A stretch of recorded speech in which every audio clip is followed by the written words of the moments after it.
नमस्कार. विशेषच्या या भागामध्ये आपल्या सगळ्यांचं स्वागत. मी प्रसाद काथे.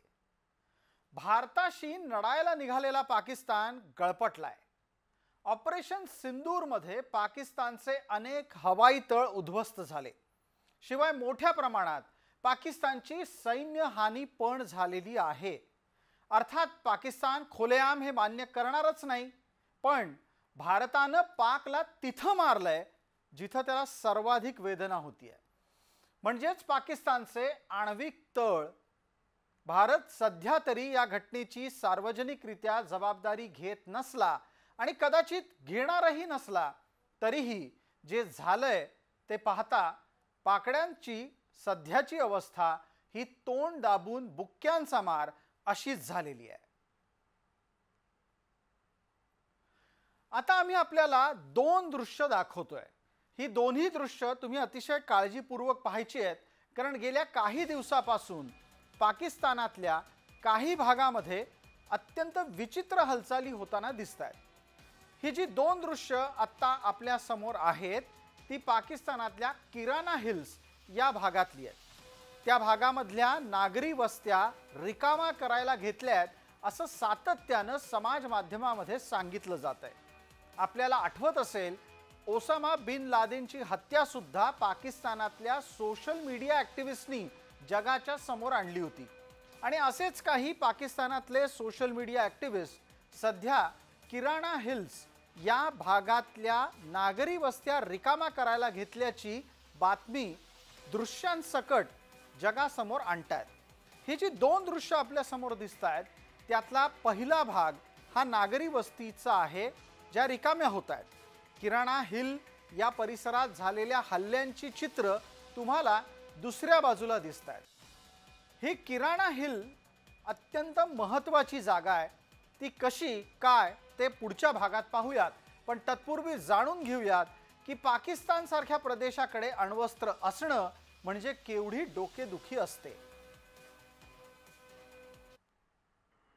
जगामध्ये अण्वस्त्रधारी देश खूप जरी असले तरी पाकिस्तान सारखं इररिस्पॉन्सिबल अण्वस्त्रधारी राष्ट्र जगामध्ये कुठेच नाही. कारण मुळात पाकिस्तानमध्ये एक सरकार आहे, पण त्या सरकारवर सगळ्यात जास्त पगडा हा तिथल्या लष्कराचा असतो आणि खरे सत्ताधीश हे लष्कर प्रमुखच असतात. सध्याचे लष्कर प्रमुख मुल्ला मुनीर यांच्यावर प्रचंड प्रमाणामध्ये इस्लामिक एक्स्ट्रीमिस्ट ऑर्गनायझेशनचा पगडा आहे आणि अशा प्रकारे जिहादी मानसिकतेच्या इस्लामिक एक्स्ट्रीमिस्ट ऑर्गनायझेशनचा पगडा असणाऱ्या लष्कर प्रमुखाच्या हातामध्ये जर अशा प्रकारची अण्वस्त्र येत असतील तर त्याचा फक्त पाकिस्तानला किंवा भारताला धोका नाही तर संपूर्ण जगाच्या सुरक्षिततेलाच मोठ्या प्रमाणावर धोका निर्माण होऊ शकतो. कारण अशा प्रकारच्या बेजबाबदार व्यक्तीच्या हातामध्ये अण्वस्त्र असल्यामुळे त्याचा गैरवापर होण्याचे खूप मोठ्या प्रमाणावर चान्सेस असतात. आता किराणा हिल मधल्या परिस्थितीच्या नंतर आम्ही तुम्हाला याच्याच जोडीला एक नवा तपशील दाखवतोय आणि तो तपशील आहे भूकंपाचा. भारतानं पाकिस्तानच्या वर हल्ले सुरू केल्याच्या नंतर पाकिस्तानात अचानक भूकंपाची मालिका सुरू झालेली आहे. ही भूकंपाची मालिका ANI या वृत्तसंस्थेच्या एक्स पोस्टमध्ये नोंदवली गेली आहे. आणि इतकंच नाही तर पाकिस्तानातल्या ज्या भागामध्ये भूकंप झाले आहेत त्या भागाचा नकाशा सुद्धा ANI या एशिया न्यूज इंटरनॅशनल या भारतीय वृत्तसंस्थेनं जगासमोर आणलाय. ही एक्स पोस्ट असं सांगते की किराणा हिल्स भागामध्ये भूकंप झालेला आहे. भूकंप हा तसाही कुणाला सांगून येत नाही. हे खरं जरी असलं तरी पण ज्यावेळी भारताचा पाकवर प्रतिहल्ला सुरू होता नेमका तेव्हाच हा भूकंप कसा काय यावा हाही प्रश्न निश्चितच पडण्यासारखाच आहे. अर्थात पाकिस्तानच्या अण्वस्त्र लपवलेल्या भागात झालेले हल्ले हे तर तिथं भूकंप यायला कारणीभूत नाहीत ना, हा प्रश्न निर्माण होतो तो याचमुळे.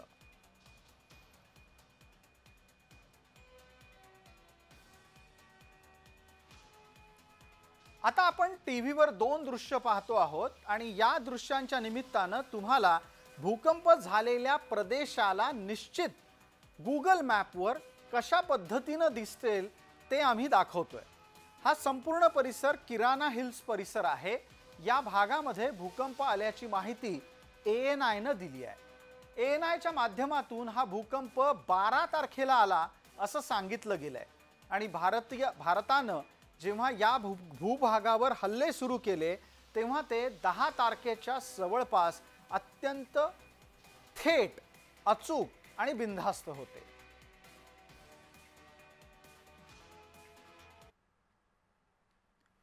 भारतानं सरगोदा इथं हल्ला केल्याची घोषणा केली आणि आपण केलेला हल्ला मान्य सुद्धा केला.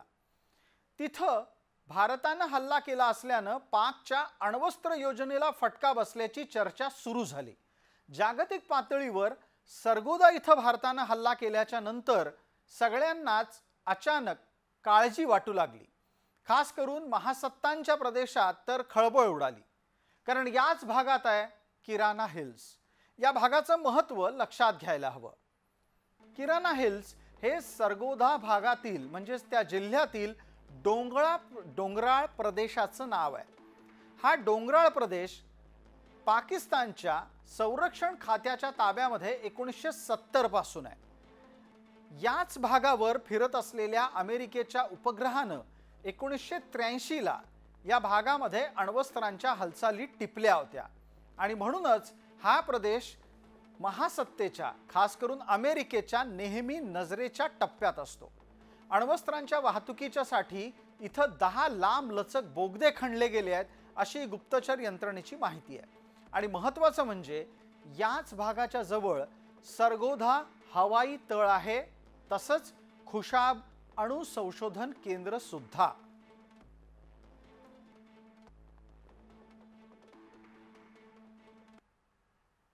Thank you for telling us that Kirana Hill houses some nuclear installation. We did not know about it. Okay. And we've not hit Kirana Hills, whatever is there. Okay. I did not brief in my briefing yesterday. Thank you. आता यानंतर आम्ही तुम्हाला जे दाखवणार आहोत ते अत्यंत महत्त्वाचं आहे आणि ते तितकंच संशयास्पद सुद्धा आहे. भारत आणि पाकिस्तान दरम्यान युद्धविरामाची चर्चा झाल्याच्या नंतर 12 मे 2025 रोजी अशी माहिती सापडती आहे की एक अज्ञात विमान पाकिस्तानच्या हवाई हद्दीमध्ये घिरट्या घालत होतं. हेच ते विमान आहे जे विमान एकेकाळी अमेरिकेच्या ऊर्जा विभागाच्या मालकीचं होतं. आता सर्वसाधारणपणे आपल्याला ऊर्जा विभाग म्हटलं की तुमच्या आमच्या घरी येणाऱ्या वीज पुरवठ्याशी संबंधित सेवा देणारं मंत्रालय असं वाटतं. पण अमेरिकेचा ऊर्जा विभाग हा वेगळ्याच कामांमध्ये आहे. अमेरिकेच्या ऊर्जा विभागाच्या मालकीचं असलेलं विमान त्यांची सेवा संपल्यानंतर पाकिस्ताननं विकत घेतलं, ते सुद्धा सेकंड हँड. आणि यातली जी लक्षवेधी बाब आहे ती आता आपल्याला लक्षात घ्यायला हवी. ती म्हणजे अशी की अमेरिकेच्या अण्वस्त्र आणि संशोधन विकासाचं काम हे डिपार्टमेंट ऑफ एनर्जीच्या माध्यमातून केलं जातं. या डिपार्टमेंट ऑफ एनर्जीच्या विभागाचं एकेकाळचं विमान सेस्ना ग्रँड कॅरेव्हॅन EX जातीचं आहे. हे विमान बानू इस्लामाबाद या दरम्यान अत्यंत संशयास्पदरित्या 12 तारखेला घिरट्या घालताना आढळलेलं आहे. या विमानाच्या माध्यमातून अण्वस्त्रांच्या भांडारावर झालेल्या संभाव्य हल्ल्याच्या नंतर काही कारवाई झाली का अशी शक्यता अनेक जण व्यक्त करतात. समाज माध्यमांमध्ये मोठ्या प्रमाणात त्याची चर्चा सातत्यानं होतीये. पण भारताचे प्रसिद्ध फॅक्ट चेकर विजय पटेल यांनी दिलेली माहिती ही अधिक जबाबदार समजली जाते आणि म्हणूनच विजय पटेल यांनी जबाबदारीने दिलेली माहिती जी त्यांनी समाज माध्यमामध्ये सार्वजनिक केली आहे ती आम्ही आपल्यापर्यंत आणली आहे. थिएटरमधना अणु उत्सर्ग होतोय म्हणजे ॲटॉमिक रेडिएशन बाहेर पडत आहे असा लोकांचा अंदाज आहे. हे ॲटॉमिक एनर्जी कमिशनला कळल्याबरोबर अमेरिकेतून ॲटॉमिक एनर्जी कमिशनचे 2 अधिकारी आपली उपकरणं घेऊन पाकिस्तानमध्ये दाखल झालेले आहेत आणि बातमी अशी आहे की इजिप्तहून 2 मालवाहू विमानं भरून नावाचा खनिज पदार्थ पाकिस्तानमध्ये आलेला आहे जो रेडिएशन ओळखण्यामध्ये मदत करतो. तर हे जे रेडिएशन आहे हे जगाकरता अतिशय धोक्याचं आहे. त्याचं कारण की हे रेडिएशन जर खरंच झालेलं असेल तर इस्लामाबाद ते लाहोर पूर्ण इलाका, खाली डेरा इस्माईलपर्यंतचा पूर्ण इलाका, वर ताजिकिस्तान आणि खाली काबूलपर्यंत अफगाणिस्तानचा पूर्ण इलाका हा या किरणोत्सर्गांच्या चपेट्यामध्ये येईल आहे.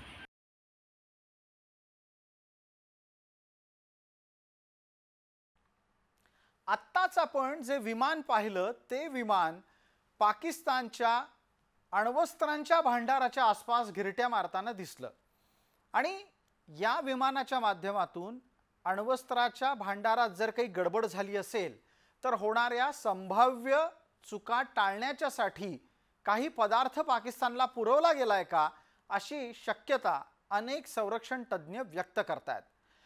निवृत्त कर्नल अभय पटवर्धन यांच्याकडूनही त्याच संदर्भातले संकेत आपण आत्ताच ऐकले. आता ही सगळी चर्चा का होतीये? कारण भारतानं पाकिस्तानच्या नूर खान हवाई तळावर जोरदार हल्ला केला आणि महत्त्वाचं म्हणजे हा हल्ला केलाय असं पाकिस्तानलाच नाही जगाला भारतानं नाकावर टिच्चून सांगितलं. नूर खान हवाई तळ किती महत्त्वाचं आहे हे लक्षात घ्या. पाकच्या अण्वस्त्र भांडारातली ही एक अत्यंत महत्त्वाची जागा आहे कारण ही जागा इस्लामाबाद आणि रावळपिंडीच्या जवळ आहे. इस्लामाबादच्या वा कॅन्टॉनमेंट परिसरातला हा लष्करी तळ आहे. वाचा एक अर्थ वॉर हेड असाही आहे. प्लुटोनियम आणि युरेनियमचे इथे साठे आहेत असा दावा नेहमी केला जातो. क्षेपणास्त्रावर अण्वस्त्र चढवण्यासाठी या तळाचा वापर पाकिस्तान करू शकतो हे अमेरिकेला पुरतं ठाऊक आहे. पाक सैन्याचं मुख्यालय सुद्धा या नूर खान हवाई तळाच्या अगदी जवळ आहे. अण्वस्त्र डागण्याच्यासाठीच्या पूरक संस्था सुद्धा या नूर खान हवाई तळाच्या जवळ आहेत हे विसरता कामा नये.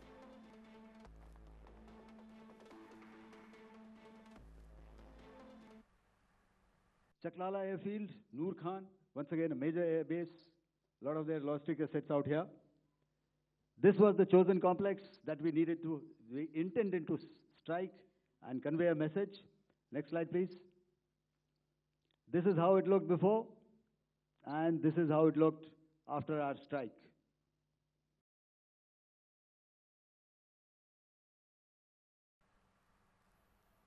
आपण आता दृश्यामध्ये एका बाजूला नूर खान हवाई तळाचे फोटो पाहिले आणि दुसऱ्या बाजूला त्याच नूर खान हवाई तळावर भारत सरकारनं केलेल्या हल्ल्याचे पुरावे पाहिले. हे सगळं घडत असताना ज्या वेळेला भारत सरकारला विचारलं गेलं की तुम्ही किराणा हिल परिसरात हल्ले केले आहेत का, त्यावेळेला भारताच्या सैन्यानं कानावर हात ठेवले. Thank you for telling us that Kirana Hill houses some nuclear installation. We did not know about it. Okay. And we've not hit Kirana Hills, whatever is there. Okay. I did not brief in my briefing yesterday. Thank you.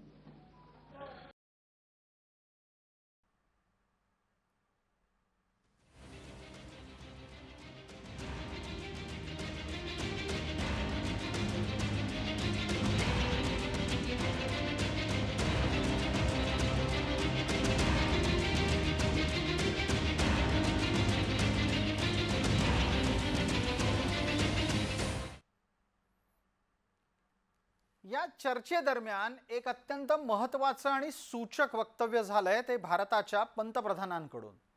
भारतानं पाकला आणि जगाला सांगून टाकलंय की अण्वस्त्र हल्ल्याची धमकी भारताला कुणीही द्यायची नाही. भारत ने अब 3 सूत्र तय कर दिए हैं. पहला, भारत पर आतंकी हमला हुआ, हम अपने तरीके से, अपनी शर्तों पर, अपने समय पर जवाब देंगे. दूसरा, कोई भी न्यूक्लियर ब्लैकमेल भारत नहीं सहेगा. तीसरा, हम आतंक की सरपरस्त सरकार और आतंक के आकाओं को अलग अलग नहीं देखेंगे। जेव्हा भारत पाकड्यांच्या अण्वस्त्र सज्जतेला आव्हान देतो, नूर खान हवाई तळावर हल्ला करतो, सरगोदा हवाई तळ उद्ध्वस्त करतो आणि जेव्हा भारताचा पंतप्रधान ठामपणे सांगतो भारताला अण्वस्त्र हल्ल्याची धमकी द्यायची नाही, तेव्हा त्याचा अर्थ काय असतो ते लक्षात घ्या. एखाद्या राष्ट्रानं जर अण्वस्त्राचा वापर केला तर तो फक्त दुसऱ्या दुश्मन राष्ट्राविरुद्ध त्याचा विपरीत परिणाम होत नाही, तर संपूर्ण जगावर त्याचा विपरीत परिणाम होतो. म्हणून एखाद्या राष्ट्रानं जर अण्वस्त्राचा वापर केला तर संपूर्ण जगाची सुरक्षितता आणि एकूणच मानवतेच्या विरुद्ध तो हल्ला आहे असं त्या ठिकाणी मानलं जाईल. या सगळ्या घडामोडींच्या दरम्यान पंतप्रधान नरेंद्र मोदी अचानक आदमपूर हवाई तळावर पोहोचले. मंगळवारच्या सकाळी नरेंद्र मोदींनी इथं वायुदलाच्या सैनिकांना अभिवादन केलं आणि इतकंच नाही तर त्यांच्या सोबत देशभक्तीपर घोषणा देऊन वातावरण भारून टाकलं.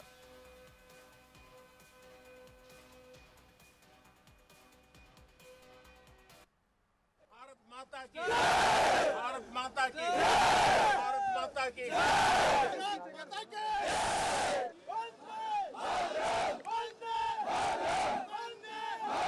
माता की, भारत माता की, भारत माता की,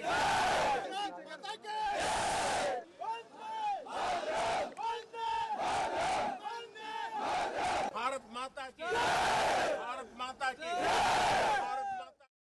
मैं वीरों की इस धरती से आज एयरफोर्स, नेवी और आर्मी के सभी जाबाजों, बीएसएफ के अपने शूरवीरों को सैल्यूट करता हूं. याच दरम्यान भारतानं आंतरराष्ट्रीय पातळीवर अत्यंत कठोर भूमिका घेतली आहे. पाकिस्तानला काश्मीरवरील त्याचा कब्जा सोडायला सांगण्यात आलेलं आहे. भारतानं आपल्या भूमिकेचा पुनरुच्चार केला असं जरी कोणी आज म्हणणार असेल तरी पण ज्या भाषेत, ज्या स्वरात आणि ज्या ठामपणे या भूमिकेचा उच्चार झालाय ते सगळं पहिल्यांदाच ऐकायला आलंय. हमारा लंबे अरसे से यही राष्ट्रीय पक्ष रहा है कि भारतीय केंद्र शासित प्रदेश जम्मू और कश्मीर से संबंधित किसी भी मुद्दे को भारत और पाकिस्तान को द्विपक्षीय तरीके से ही हल करना है. इस नीति में कोई बदलाव नहीं हुआ है. जैसा कि आप जानते हैं, लंबित मामला केवल पाकिस्तान द्वारा अवैध रूप से कब्जा किए गए भारतीय क्षेत्र को खाली करने का है. भारताच्या भूभागावरचा पाकड्यांचा कब्जा म्हणजे सामान्य आणि राष्ट्रभक्त भारतीयांच्यासाठी एक भळभळती जखम आहे. हा भूभाग पाकिस्ताननं बळकावला तेव्हापासूनच तो परत आलाच पाहिजे याच्यासाठी प्रयत्न व्हायला हवे होते. एकीकडे पाकिस्तान आणि दुसरीकडे चीन काश्मीरचा भूभाग बळकावून बसलेले आहेत. या वादावर 1947 पासून तोडगा काढण्यासाठी हालचाली होत आहेत. मात्र पूर्वीच्या काँग्रेस सरकारांनी काश्मीरचा गेलेला भूभाग मिळवायला कठोर भूमिका घेतली नाही असा आरोप सातत्याने होत आलाय. याच दरम्यान पंतप्रधान मोदी यांच्याकडून पाकव्याप्त काश्मीर पुन्हा भारतात विलीन व्हावा अशी तमाम देशभक्त भारतीयांची इच्छा असताना आत्ताच्या ताज्या संघर्षात नवनवी वळणं येत आहेत. पाकिस्तान सोबत भारत दहशतवाद आणि पाकव्याप्त काश्मीर या दोनच मुद्द्यांवर आता चर्चा करेल असं घोषित करण्यात आलेलं आहे.